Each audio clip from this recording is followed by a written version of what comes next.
चलिए बच्चों, कक्षा 9 सामाजिक विषय यानी भूगोल में हम चौथा चैप्टर हमारा चल रहा था जलवायु।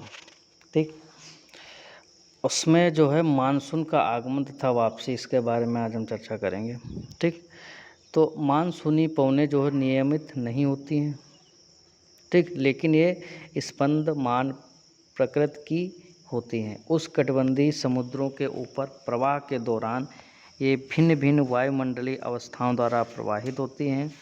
मानसून की अवधि जून में आरंभ से लेकर सितंबर के मध्य तक या 100 से लेकर 120 दिनों के बीच होती है। ठीक, मानसून के आगमन के समय सामान्य वर्षा में एकाएक वृद्धि हो जाती है एवं लगातार कुछ दिनों तक यह जारी रहती है। यह घटना मानसून यानी प्रस्फोट यानी फटना कहलाती है। ठीक, और एवं इसे मानसून पूर्व बौछारों से अलग किया जा सकता है। भारतीय प्रायद्वीप के दक्षिणी छोर से मानसून सामान्यतः जून के पहले सप्ताह में प्रवेश करता है। ठीक है, और इसके जो है 2 भागों में विभाजित होता है। ठीक, जैसे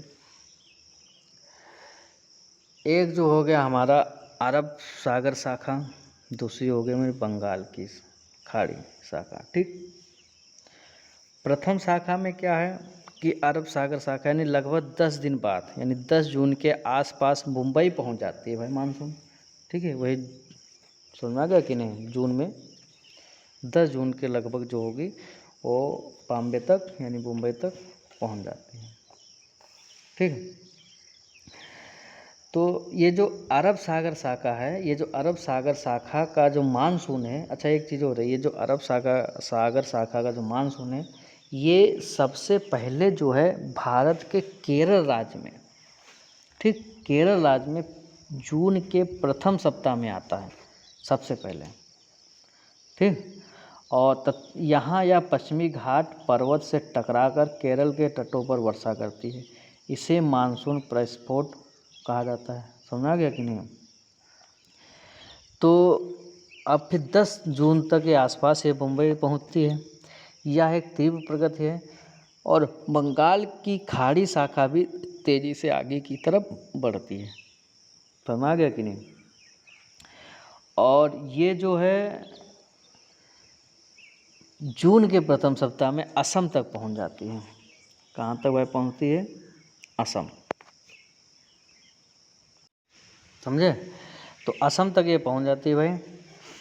और ऊंचाई वाले पर्वतों के कारण मानसूनी पवनें पश्चिम में गंगा के मैदान की तरफ घूम जाती हैं।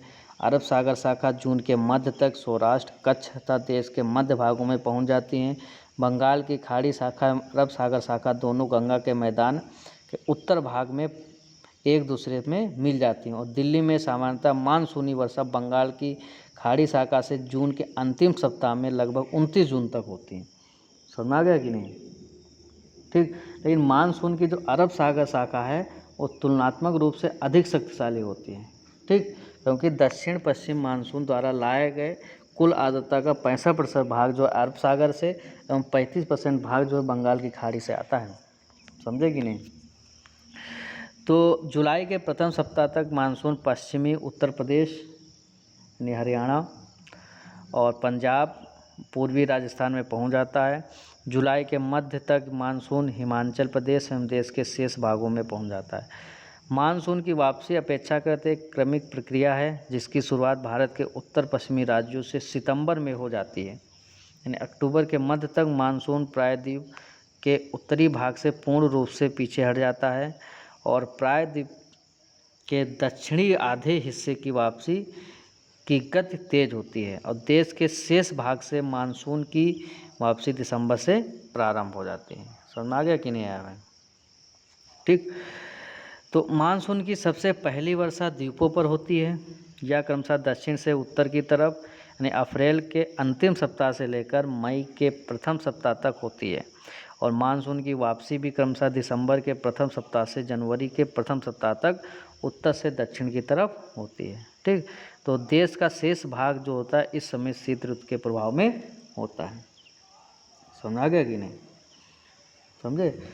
तो ये जो होती है हमारी जैसे अरब सागरीय मानसून जो होगी की शाखा जो है एक सिंध नदी के डेल्टा क्षेत्र से आगे बढ़कर राजस्थान के मरुस्थल से होती हुई सीधे हिमालय पर्वत से जा टकराती है एवं वहाँ धर्मशाला के निकट अधिक वर्षा कराती है और राजस्थान में इसके मार्ग में अवरोध न होने के कारण वर्षा का अभाव पाया जाता है, क्योंकि यहाँ पे जो आरा वाली पर्वतमाला इनके समांतर पड़ जाती है तो ये हवाएं ऐसे निकल जाती है, इसलिए वहाँ पे कम वर्षा होती है, सूखा बना रहता है। समझ आ रहा है कि नहीं? ठीक। अब देखिए ऋतुएं। ठीक, ऋतु में क्या है, देखिए मानसूनी जलवायु की एक विशेषता विशिष्ट मौसमी प्रतिरूप है। एक ऋतु से दूसरी ऋतु में मौसम की अवस्थाओं में बहुत अधिक बदलाव होता है। विशेष रूप से भारत के आंतरिक भागों में यह परिवर्तन अधिक मात्रा में परिलक्षित होते हैं। तटीय क्षेत्रों के तापमान में बहुत ज़्यादा विभिन्नताएं पाई जाती हैं, यद्यपि यहाँ वर्षा के प्रारूप में भिन्नताएं होती हैं। ठीक है, तो भारत के जो मुख्य रूप से 4 ऋतुओं को पहचाना जा सकता है, जैसे शीत ऋतु हो गई, ग्रीष्म ऋतु और कुछ क्षेत्रीय विविधताओं के साथ मानसून के आगमन वापसी का काल। ठीक, अब हम नेक्स्ट वीडियो में जो होगा ऋतुओं के बारे में पढ़ेंगे। तब तक के लिए इसको सुनिए, समझिए। Thank you.